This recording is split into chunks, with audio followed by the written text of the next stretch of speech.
Actually, yes. I'm missing my kid.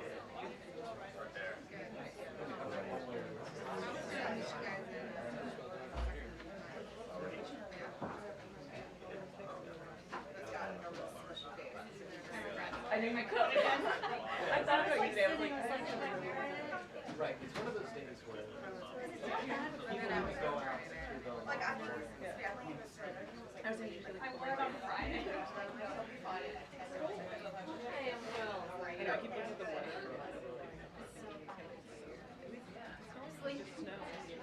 Yeah, it's not. Yesterday it said it was going to snow.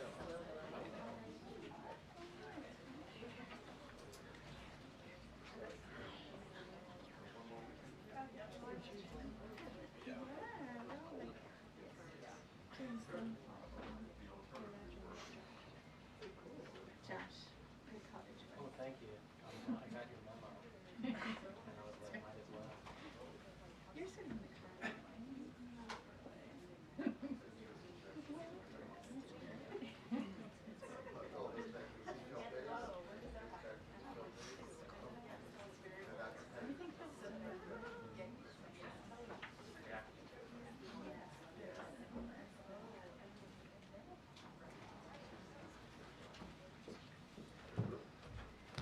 Hi, good afternoon, everyone. Good to see everybody.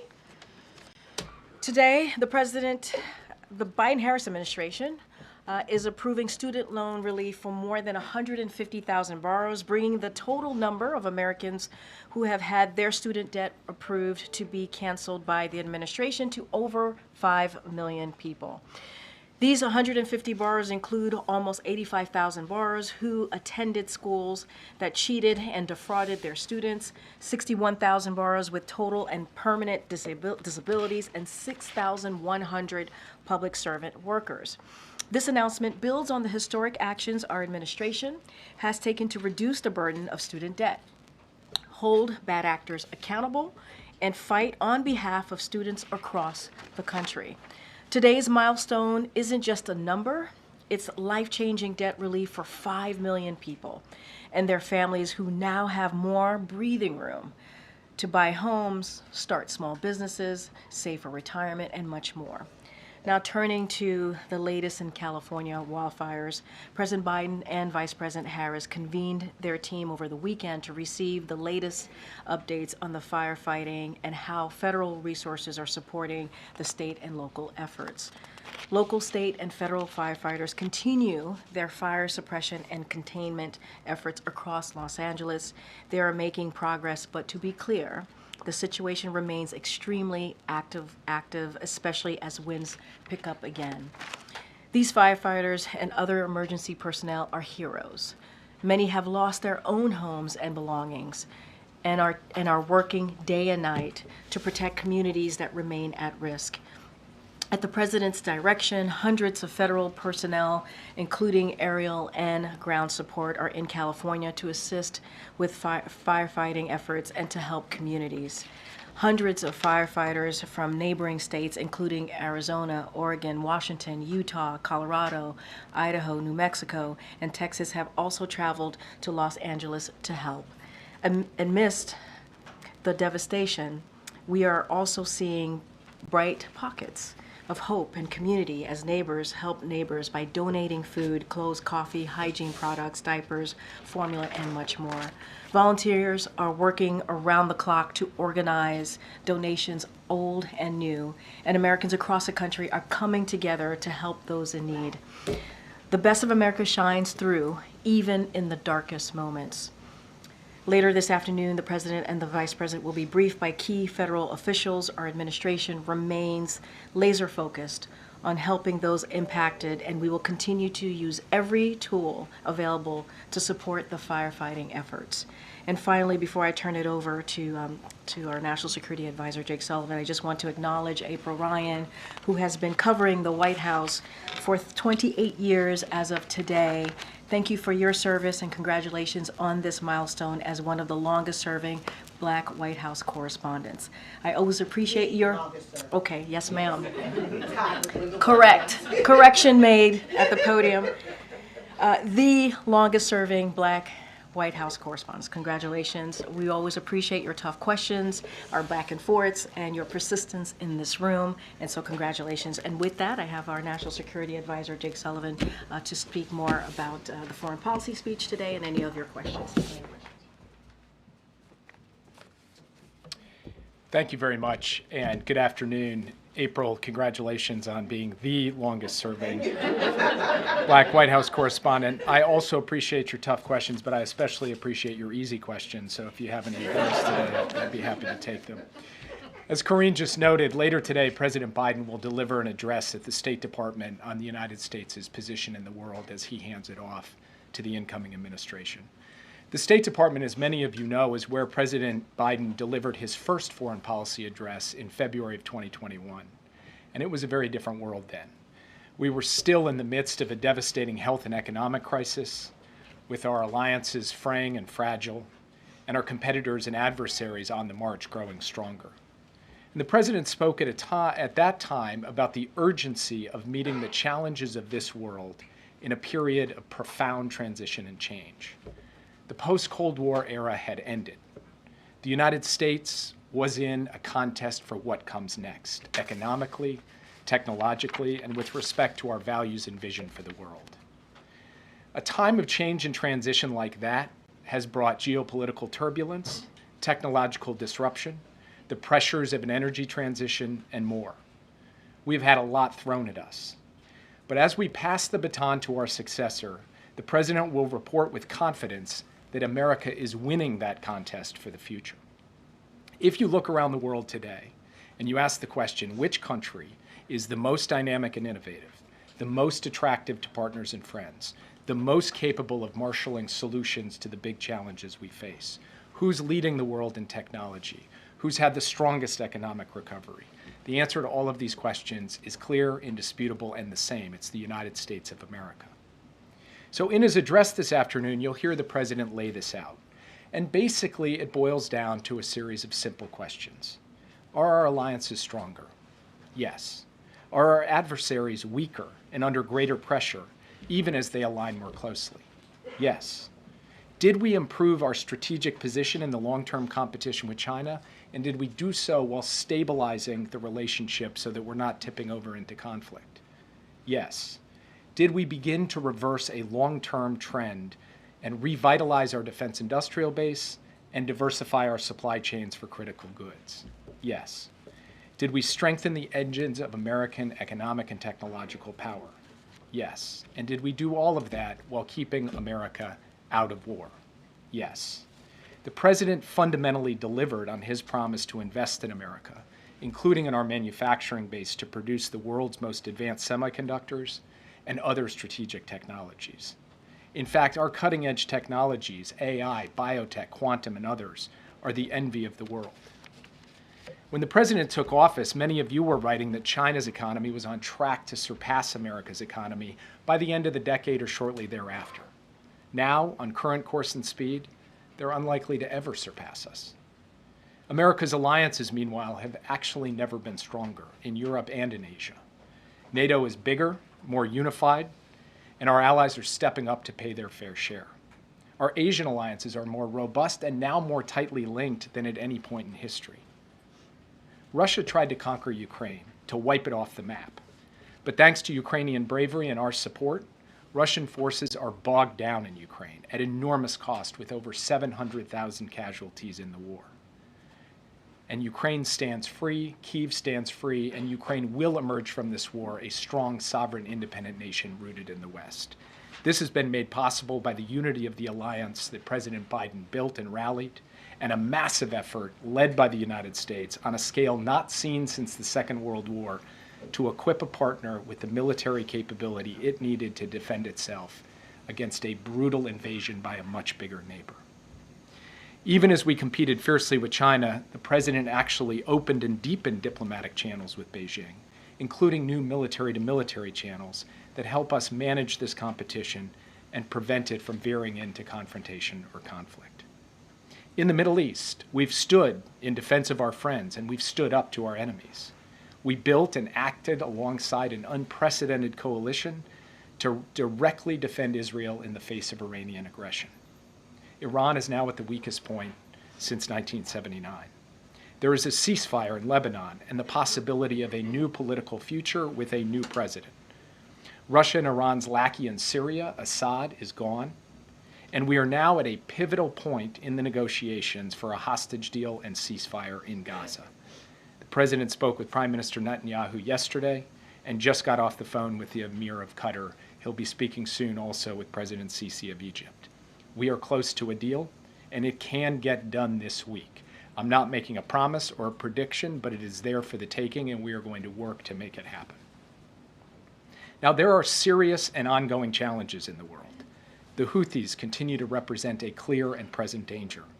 ISIS is trying to use the fall of Assad to regenerate after years of sustained pressure and the degradation of its networks. North Korea remains the same menace it has been for many years across many administrations. China's cyber attacks are a continuing threat, and more. But we have the capacity and the wherewithal and the friends and allies to meet these challenges. Finally, there are also important initiatives that the next team should carry forward, in our view, that have a strong bipartisan foundation in order to cement America's position of strength in the world and our current lead in key areas. The work we've started to revitalize our defense industrial base, the steps we've taken to protect America's foundational technologies from being used against us by our competitors, the major global infrastructure initiative that provides a long-term alternative to China's Belt and Road. Suffice it to say, it's been an action-packed 4 years. But if you take stock of where America stands today, I believe deeply that the incoming administration is starting with a very strong hand. So as we pass the baton, we are doing so, thanks to the leadership of President Biden and his team, from a position of profound American confidence and capacity. And when you look around the world, there is no other country that has what we have to bring to both the competition we face and the challenges we need to marshal the world to help solve. And with that, I'd be happy to take your questions. Yeah. Thanks for doing this, Jake. With regard to the hostages in Gaza, what is it that you've been able to make progress on that makes you feel more confident? And what is it that you still need to figure out how to address to get that deal finalized this week? Well, to answer that question, let me just take a step back. President Biden laid out a framework for a ceasefire and hostage deal last June. That framework was endorsed by the UN Security Council and remains the operative framework for a ceasefire and hostage deal in Gaza. It is the deal that the parties right now are working off of to try to close. So that broad framework includes the phases, it includes prisoner exchange for hostages, it includes a surge of humanitarian assistance once the guns go quiet, which we will be able to move trucks much more rapidly.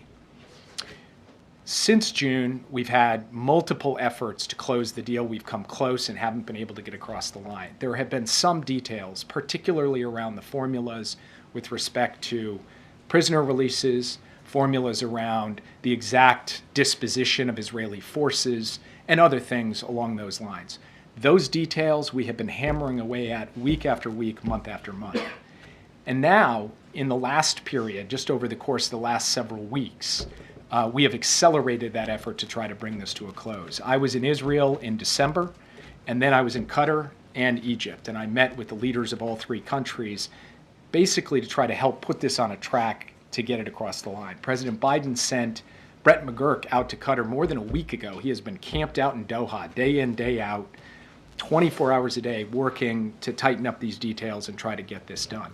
We have also coordinated very closely with the incoming administration to present a united message to all the parties, which says it is in the American national security interest, regardless of party, regardless of outgoing or incoming administration, to get this deal done as fast as possible. And now we think those details are on the brink of being fully hammered out, and the parties are right on the cusp of being able to close this deal. Whether or not we go from where we are now to actually closing it, The hours and days ahead will tell. But I believe it is there for the taking, and we're going to do everything we can to push it to get it across the line. Yeah.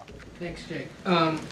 Historians one day will write the history of the Biden foreign policy and probably end up summarizing it in 2 to 3 sentences.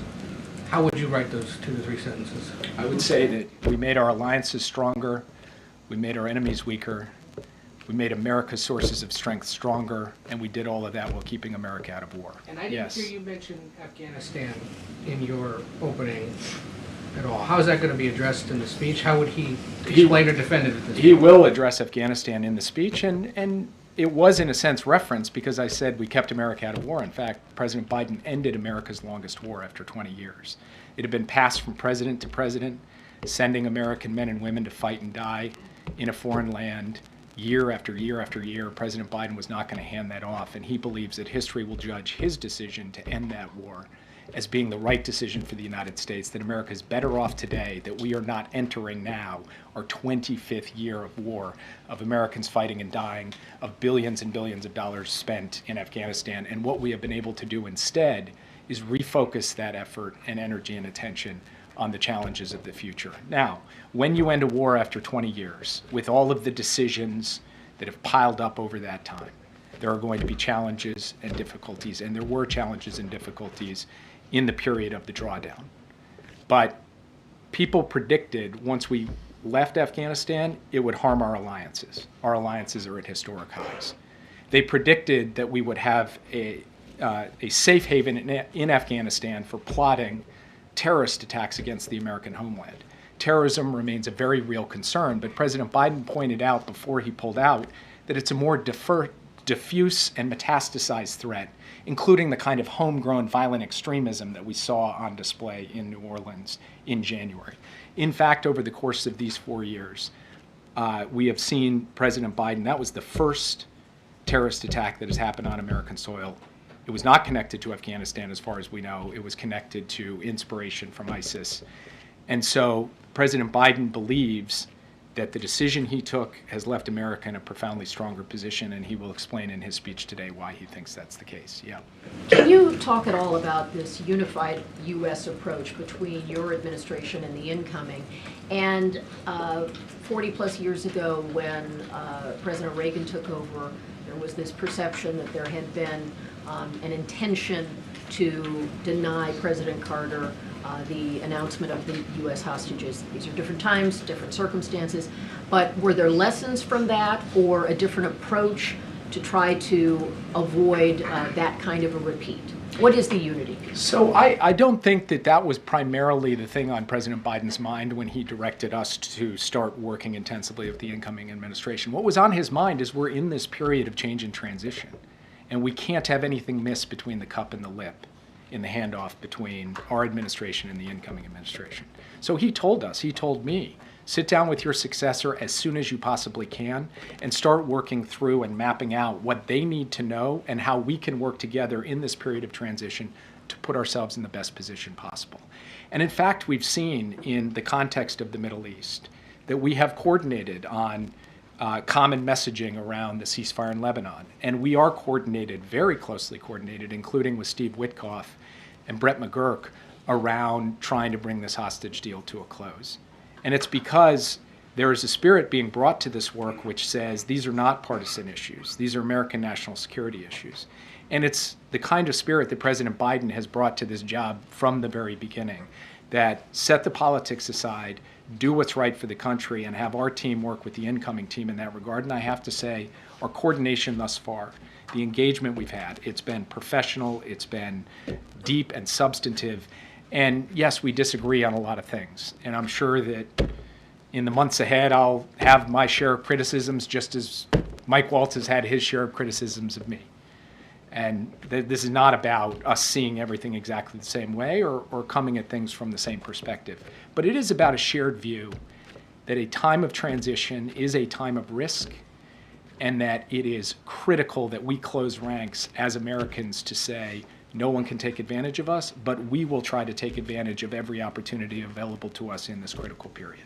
Yeah. Are there any assurances in the latest iteration of what's being discussed in this hostage and ceasefire deal? Are there assurances that the Americans who are alive will be released as part of this phase of releases? So obviously we have been focused on ensuring that all of the Americans ultimately come home. That is part of the objective that President Biden set forth. It is part of the phases of this hostage deal that all of the Americans come home. Now, what they are working through and hammering out are the details of the precise sequencing of people coming out over the course of the weeks and months of this deal. That's getting hammered out as one of the final details, but a paramount priority for President Biden, as for the incoming team, is ensuring that we ultimately get all of the Americans reunited with the families, and the remains of those Americans who have tragically passed away are also brought home so that they can get the proper burial that they deserve. So would they be in the first phase? So, like I said, the details of how exactly this is going to play out are being hammered out in the end game, and I can't report to you exactly how it will play with each of the Americans. Yeah. Jake, thanks for being here. So just real quickly on the Gaza hostage situation, how many of the 98 hostages that are still held are believed to be alive, all 98? I have to refer you to the Israelis who have been taking the lead in terms of characterizing their best assessment, which is combined with our best assessment of the answer to that question. We have a good sense, we believe, with respect to the Americans, but in terms of that broader universe, particularly the Israeli hostages, they'd be in the best position to answer your question. That's right, Jake. I just wanted to ask you another question that has to do with the timing and the sequencing of some of the things that the administration has been announcing. We've seen oil prices jump as a result of the tightened sanctions. Was there any, and then we've got other things happening now, sort of new restrictions on AI and chips that are all coming in the kind of final days of this administration. Can you say a word to your thinking about the timing, and then also, whether you expect from where you sit right now that oil prices are going to stay high and that American consumers will sort of bear the brunt of that decision? Well, first, remember that when the Ukraine war started in those early months in 2022, oil prices spiked way above $100. The price environment for us to put sanctions on Russia's oil sector at that time would have meant a really significant hit to the American pocketbook and the American consumer. The price environment today is profoundly different. You said spiked. Actually, oil prices today are significantly lower than they have been over an average in the past few years. So actually, we have just a fundamentally different price environment, and that is the reason for why now. Because President Biden was not going to impose sanctions on Russia's oil sector if it meant an undue burden on American working families. He does not believe that the action he took places such an undue burden on them, and he believes, as you project out over the course of 2025 on supply and demand, that the oil market is very well supplied, that oil prices will stabilize in a place that does not impose undue burdens on American consumers, and that on the one hand, we can hit Putin's pocketbook without, on the other hand, taking too big a whack out of the American people's pocketbook. That was not an opportunity available to us 1 year ago. It is now an opportunity available to us, and that is why the president took this decision. The other point that I would make is that the new team is setting up for a negotiation.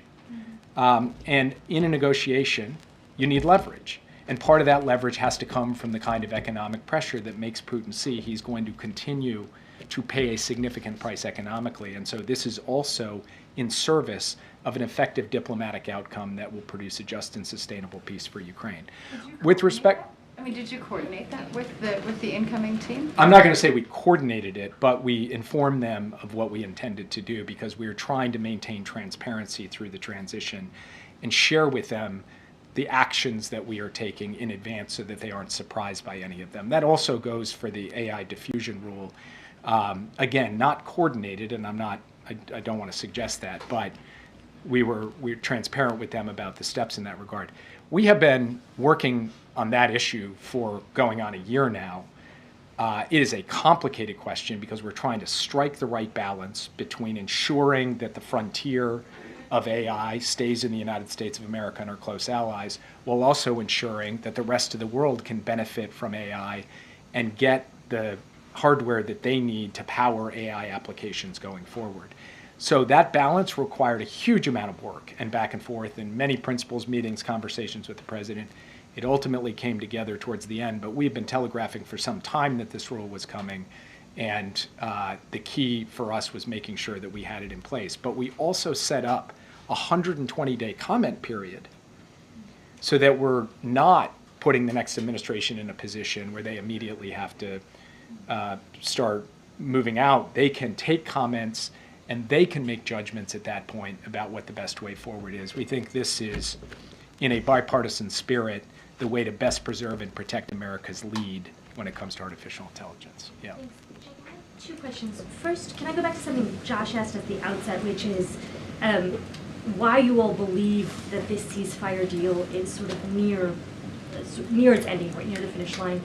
Can you offer some additional specificity about what has changed? Because I feel that we have heard you all express a level of optimism many times at various points over these last several months. I'd have to go back and check the record about my level of optimism, at least in recent months, because in fairness to your question, there has been a little bit of a Lucy in the football quality where we thought we got really close and then it just didn't happen. But I haven't stood at this podium and said anything particularly optimistic about a hostage deal in quite some time, and that's because we haven't been in the position that I think we are in today. Why is that? It's because the gaps have fundamentally narrowed on the key issues. The formulas over prisoner exchanges, the formulas over the details of how Israel's forces will be postured in their pullback in the Gaza Strip, the details over how to conduct the humanitarian surge in the wake of the guns going silent. These things now, on paper, the gaps between the two sides are slowly getting removed one by one, and issues are closing. I think there's a couple of reasons for why this is happening, the biggest one of which is that Israel has achieved its substantial military objectives in Gaza, and Hamas has suffered catastrophic losses, military losses over the course of the conflict. And when you put those two factors together, we believe that the time is ripe to get a deal and to have it close.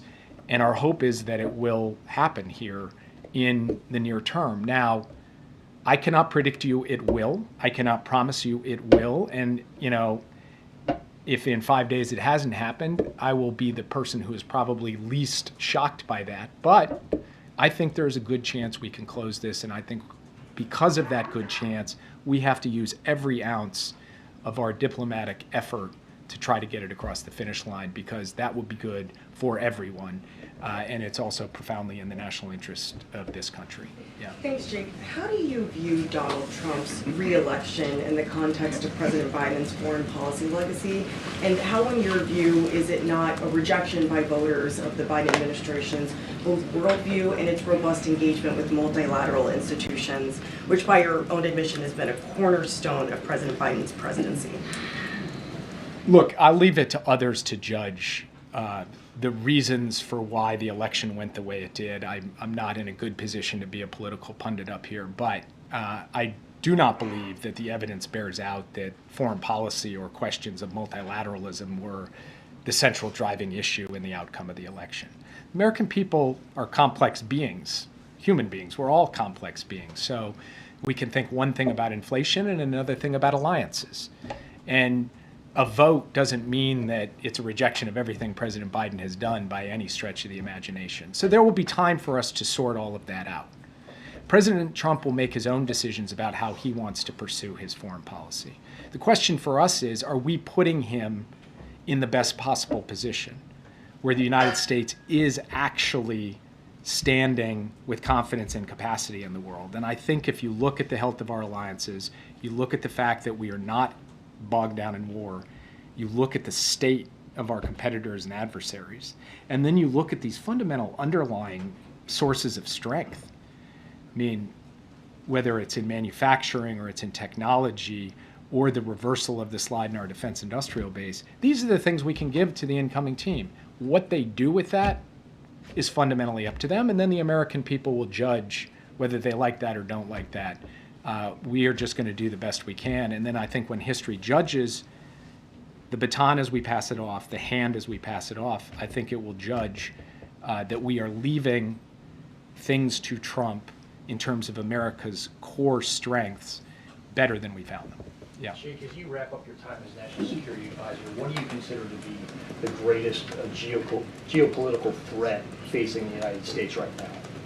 So, look, I think one way of answering that question is to point to the potential for China's aggression in the coming years, to point to Russia's continuing challenge. But I'm going to answer the question in a little bit of a different way, which is I genuinely believe the most consequential thing happening in the world right now is this scale, pace, and breathtaking speed with which AI is going to transform the global landscape. And it's either going to work for us or it's going to work against us. And in order for it to work for us, we have to stay ahead and we have to shape the rules of the road. Biden administration put forward the first international set of standards on artificial intelligence codified by the UN General Assembly. There's more work to be done on that front. The Biden administration has made the investments to ensure we have the lead in AI right now. But if it's China, not the United States, determining the future of AI on the planet, I think that is, the stakes of that are just profound. And so I hope that the new administration, because this shouldn't be a partisan issue at all, sees that challenge and that opportunity and seizes it so that it's America making technology work for us rather than adversaries make technology work against us. Yeah. When President Biden spoke at the State Department 4 years ago, he said that American leadership must meet this new moment of advancing authoritarianism, including the growing ambitions of China to rival the United States and the determination of Russia to damage and disrupt our democracy. Now, 4 years later, President Biden will be leaving office and handing the reins to a man who he has repeatedly characterized as an authoritarian, as a threat to American democracy. How can you say that by President Biden's metric, his administration has met those goals if he's handing the reins off to someone who he's described in those terms? Well, first of all, American democracy includes elections, and there was an election in 2024. President-elect Trump won that election. Unlike in past circumstances, the outgoing administration is not challenging the democratic legitimacy of that victory. President-elect Trump won the election. So that's point one. Point two, you mentioned China and Russia. You know, I'm obviously biased, but I just think an objective read on the situation from when we come into today about the position of the United States in the long-term competition with China. If you look at 2021 and you look at 2025, we are much better positioned than we were 4 years ago. And we are supporting our friends and allies in the same way in both the Indo-Pacific and Europe as well as elsewhere. And when you look at what we have rallied to push back against Russia's desire to remove a major country from the map in Europe, we have said we are going to stand up to Russian aggression in a serious way.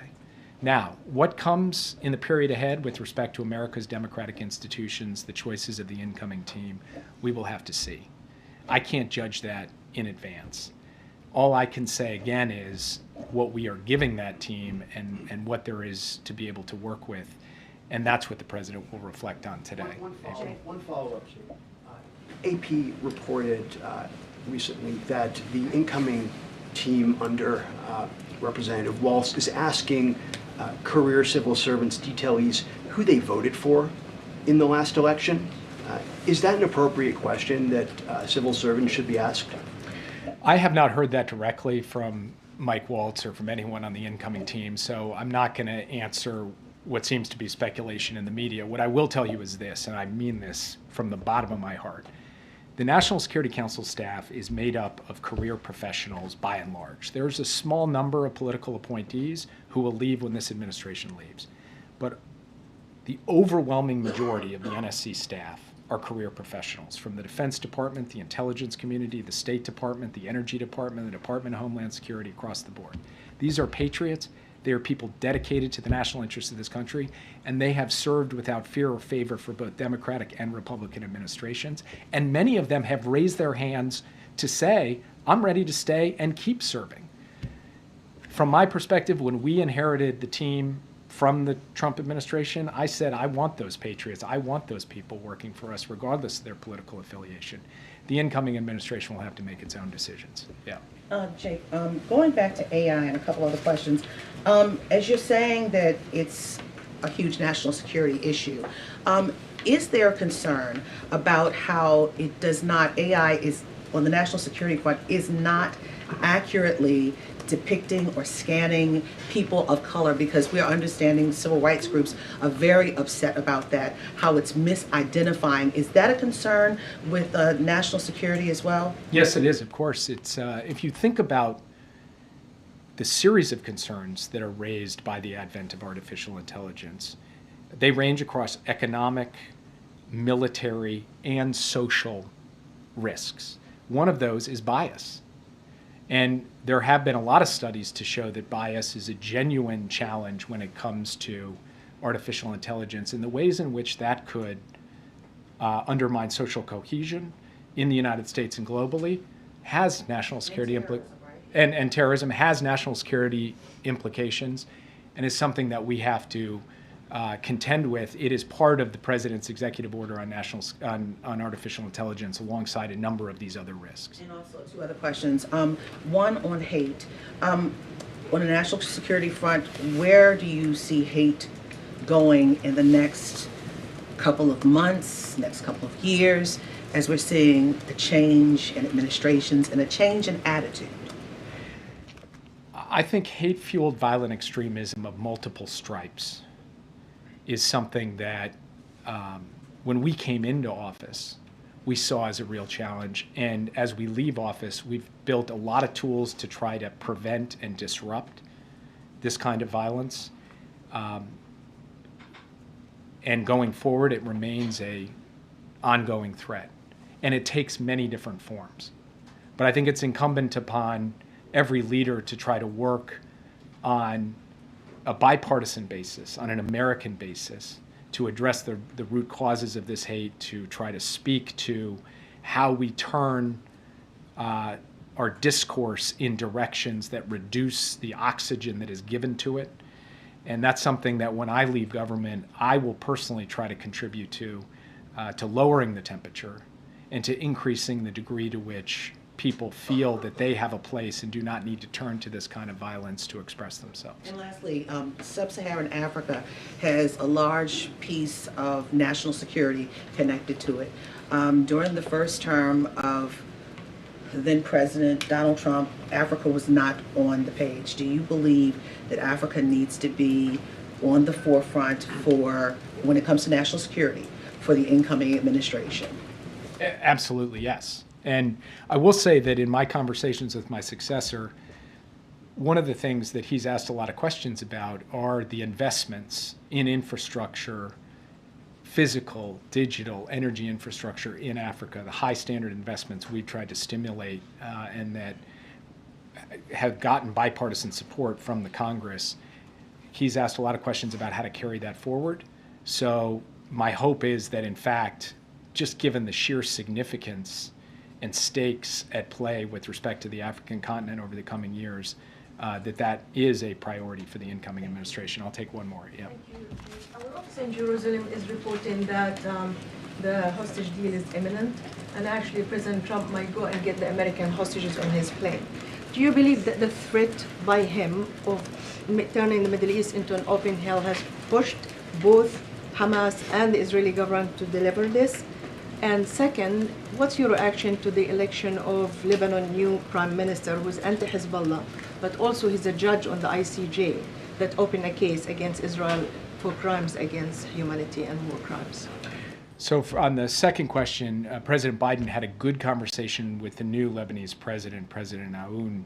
I believe there's a huge opportunity for Lebanon to turn this ceasefire and the degradation of Hezbollah into a new chapter for Lebanon that is brighter and built not on terrorism but on the future.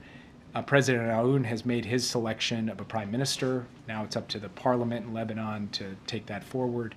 I'm not going to comment here today on the particular selection other than to say that we believe President Aoun can steward a new chapter for Lebanon and he's making his selections of who will be a good partner for him in that regard. With respect to the question about President Trump and his comments, he's talked about all hell to pay, all hell breaking loose and so forth. One thing I would observe is that if you're Hamas, all hell has been breaking loose on you for 14 months. The Israelis have destroyed their military formations, taken out their top leadership, removed their military capabilities in significant dimensions. So the Israelis have not been holding back when it comes to going after Hamas, and I'm not quite sure what it would mean to add further military pressure to Hamas beyond what has already happened. But I do believe that the consequence of all of that degradation is that we are finally at the point, both from Israel's perspective and Hamas's perspective, where a deal could come together. And then deadlines matter. And trying to drive to do this towards the end of the Biden administration is focusing the minds of people. And we are coordinating closely with the incoming administration to make maximum use of this particular period to get this thing done. So I'll leave it there. I just will say one last word, which is, I hope this is my last time at this podium, at least for a little while. I don't mean that in a negative sense. I mean, the only thing that would bring me back is an unexpected event in the next few days, which, as you all know, is totally possible given everything you've seen over the course of the past years. But if it is, in fact, my last time before you, I just want to say thank you for what you guys do every day. Thank you for putting up with me. It's been an honor to be able to really try to illuminate these issues through tough probing and penetrating questioning. And can't say I've always enjoyed every moment up here, but I certainly have been privileged to be able to do it. So thank you guys very much. We appreciate you coming. Thank you. People clapping in the back. Thank you, Jake. Thank you for your service, and it's truly been an honor to serve in this administration with you. I wanted to give Jake as much time as possible. We do not have a lot of time because, as you know, the president is going to be heading out to the State Department to give his final speech on the foreign policy. So trying to figure out what's the best thing to do here. I can take a couple questions, but we are going to have to end in about, okay. I apologize for that. Okay, Josh, good to see you. Good to see you. Hopefully it's not my last time to see you at the podium. We can do a separate briefing later. Okay. Don't put anything out there, please. Some Republicans are saying that wildfire aid should be tied to increasing the debt ceiling.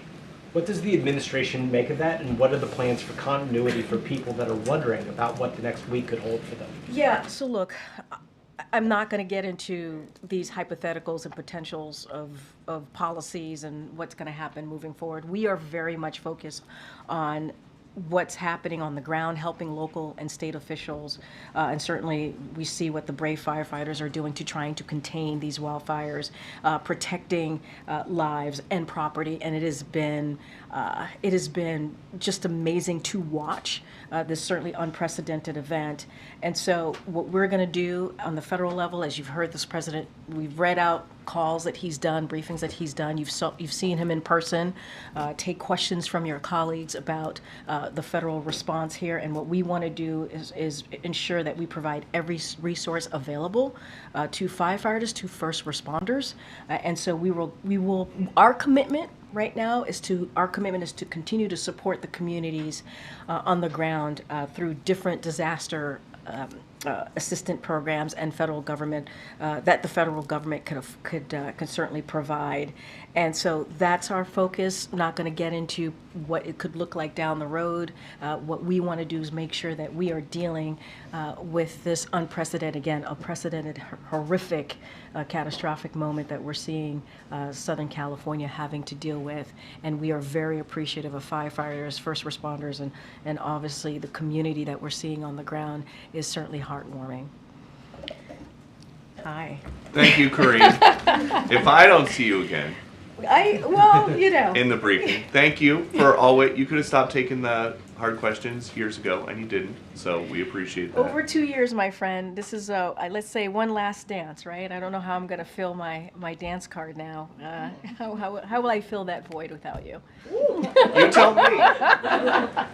You tell me. So start some rumors in here, I guess. He's getting red too. Look at So, a week from now, it's all over. Yes. Between next Monday and 2028, 2028. who's the leader of the Democratic Oh Party? my goodness! Wow. That is honestly, that is for people much smarter than I to make that assessment, that decision.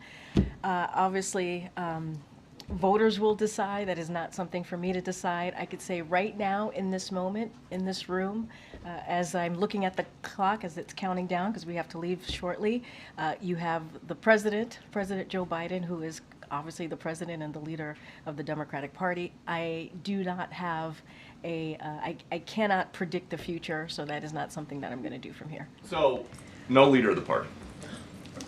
That's not what I said. Well, it's not President Biden, and it's My not gosh, Vice President. I'm regretting this right now. DNC, Regretting so all of this. It's nobody. That's not what I said. I said that I am. You asked me about what's the 2028 is going to look like between now and 2028. I can't, or post obviously this president's tenure. That's not for me to decide. That's not for me to speak to. I could only speak about the here and now, and that's why I appreciate this job and what I'm doing right now. And President Biden says that he's not going to be out of sight, out of mind. But isn't that what voters basically said that they wanted? Is him gone?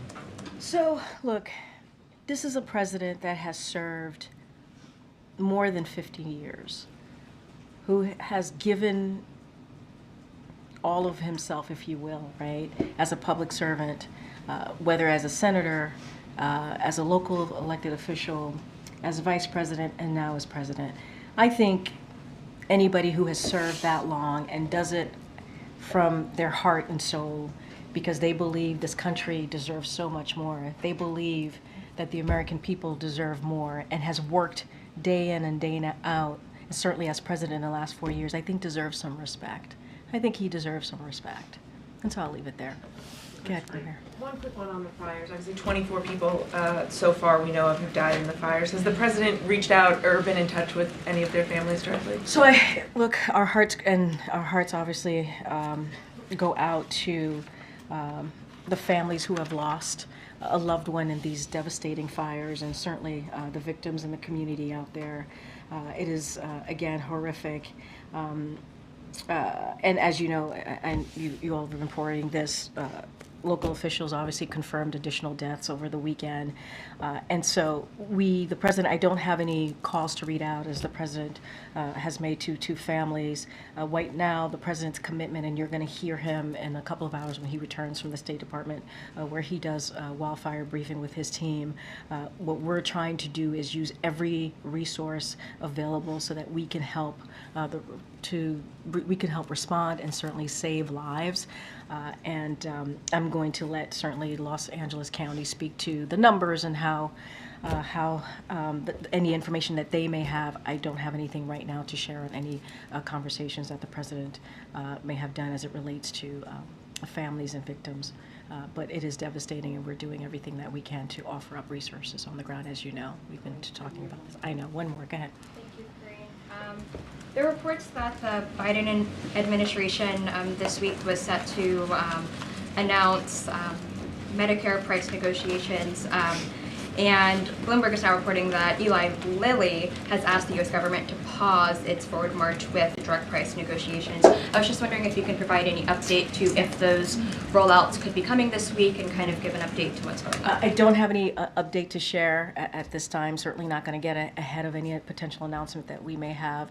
As you know, the Inflation Reduction Act was incredibly important in lowering costs for Americans as we think about, if you think about obviously climate change, it was and what we're seeing with the wildfires, it certainly is the most proactive piece of legislation that we were able to get passed to deal with climate change. But as you asked me about this particular question, look, we were able to beat Medicare. That is something that this president was able to do. Now you see Medicare is able to make negotiations. I think you remember about a year or so ago, Eli Lilly was able to bring down their cost on insulin. And a lot of that was because of what this president did on capping insulin for seniors, which makes a big deal, is a life-changing effort for seniors. And so, look, not going to get ahead of any potential announcement, don't have anything to share, but lowering costs on medical prescription drugs, making sure that we make things more affordable for Americans. That is something that the president has put at the center when he talks about his economic policy and certainly moving forward. I don't have anything beyond that. Guys, I will see you. I'll be back. I'll be back. I'll be seeing you. There's been a lot of disinformation and misinformation about the response to the California fires. In the case of the hurricanes Helene and Milton, there was some finding that Chinese and other foreign countries were amplifying messages, or do you have any evidence of that? So I don't have any evidence to share with you on that piece, but what I will say about misinformation and disinformation, it is incredibly dangerous, as we all know, as we're trying to provide resources, as we're trying to, folks on the ground, local officials are trying to make sure that they're keeping people safe who are dealing with this wildfires. It gets in the way of that. It puts people's lives in danger. And so certainly we're going to continue to call that out, and it is something that needs to stop. As far as if any